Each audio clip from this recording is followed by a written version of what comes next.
ಒಟ್ಟು ಊಟ ಮಾಡಿದ್ದು ಪಚ್ಚಿನ ಆಗುದಿಲ್ಲ, ಒಟ್ಟು ಸಿಗಿಲ್ಲ. ಮುಂಜಾನೆ ಕೂಡ ಹೈ ಹಾಕ್ಬೇಕು, ಮತ್ತೆ ಕಟ್ ನಾರ್ಮಲ್ ಆಗ್ತೈತಿ. ಚಕ್ರ ಬರೋದ್ರಿ ಎಡ ಮನ್ಸಿದ್ರಿ ತ್ರಾಸ ಆಗ್ಬಿಡ ಅವ್ರು ಆಗ ಸುತ್ತ. ನಾನು ರೀ ಮುಂಜಾನೆ ಏನು ತಿಂದಿದ್ರಿ ಇದು ತಿಂದಿನಿ. ಇದು ಸೂಜಿ ರವಾ ಸಜ್ಜಿಕಾಯಿ ಮೊಸರು ತಿಂದಿನಿ.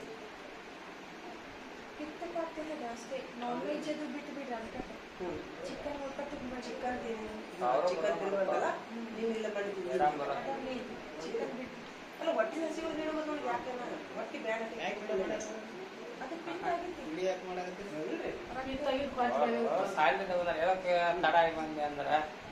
ಸಾಕಪ್ಪ ಪಿತ್ತು ಹೆಚ್ಚಾಗಿದೆ ಅಂತ ನೋಡಪ್ಪ. ನನಗೆ ಚಲೋನ ಐತೇನ? ಪಿತ್ತು ಹೆಚ್ಚಾಗೈತೆ ಅಂತ ಪ್ರವೀಣ ಅಂತಿಲ್ಲ. ಹಿಂಗೆ ಕೊಟ್ಟು ಬೇನೆ ಹಾಕೋತಿದ್ದೇನೆ. ಮೊನ್ನೆ ಉಯ್ಯತ್ತು ಮಾವಿನಕಾಯಿ ತಿಂದೆ, ನೀನಿಲ್ದ ಮೊನ್ನೆ ಮಟನ್ ತಿಂದಿದ್ದೆ. ಕೊಟ್ಟು ಬೇನೆ ಹಾಕಿದ್ದೇನೆ. ಆರಾಮಾಗಿರಿ ಸರ್?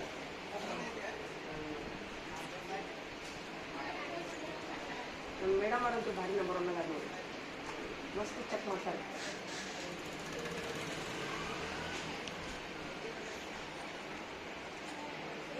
ಫೋಟೋ ತೆಗೆದು ಹೊರಕೊಂಡು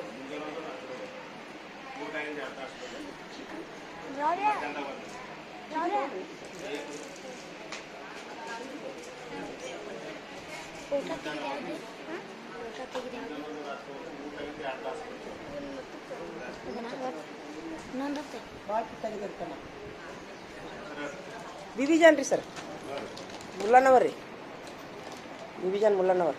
ನಮ್ಮ ಪ್ರಾಬ್ಲಮ್ ಏನು ಅನ್ನೋದು ಮೇಡಮರ್ಗೆ ಗೊತ್ತಾಗುತ್ತದೆ. ಅದು ಪಿತ್ತಾಗೈತೆ ರೀ ಸರ್, ಹಂಗೆ ಒಂದ್ರ ಮೇಲೆ ಒಂದು ತಿನ್ನೋದು ಪಟ್ಟು ಬ್ಯಾನ್ ಐತೆ ಅಂದ್ರೆ ಮತ್ತೆ ತಿನ್ನೋದ್ರಿ. ಶೇಂಗಾ ತಿನ್ನೋದು ಎಲ್ಲ ಪಿತ್ತದ್ದು ಅಲ್ಲ. ಮಾವಿನ ಪಿತ್ತ ಪ್ರವೀಣ, ಶೇಂಗಾ ಪಿತ್ತ, ಚಾ ಪಿತ್ತ ಇವನ್ನ ತಿಂತೀನಿ ಜಾಸ್ತಿ. ಒಟ್ಟು ಬೇರೆ ಆಗ್ತದೆ ನನಗೆ.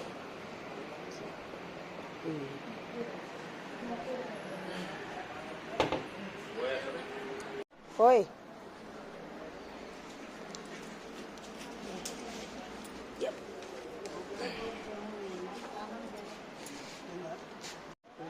ಅಮ್ಮಾರು ನೋಡಿ ಒಬ್ಬರ ಬಂದಾರ ನೋಡ. ಅಮ್ಮಾರು ಯಾರೂ ಬಂದಿಲ್ರಿ ನಿಮ್ಮ ಜೋಡಿ. ಬೀಳ್ತೀರಿ, ಮುಂದೆ ಹೋಗ್ರಿ ಮುಂದೆ. ಹಂಗೆ ಮಾಡಬಾರ್ದ್ರಿ. ಈಗ ನನ್ನಂತಾಕಿ ನನಗೆ ನೋಡಿ ಅಲ್ಲಿಂದ ಜೋಲ್ ಹೋಗಾಗತ್ತೈತೆ. ನನಗೆ ಅದೇನೋ ಪಿತ್ತಾಗೈತೆ ಅಂತ ಮೇಡಮ್ ಅವ್ರು ಕರೆಕ್ಟ್ ಕಂಡು ಹಿಡಿದ್ರು ನೋಡೋದು. ನನಗೆ ಯಾಕೆ ಹೊಟ್ಟೆ ಬೇರೆ ತಿಂತೀನಿ, ಪಿತ್ತಾಗೈತೆ ಅಂತ ನನಗೆ.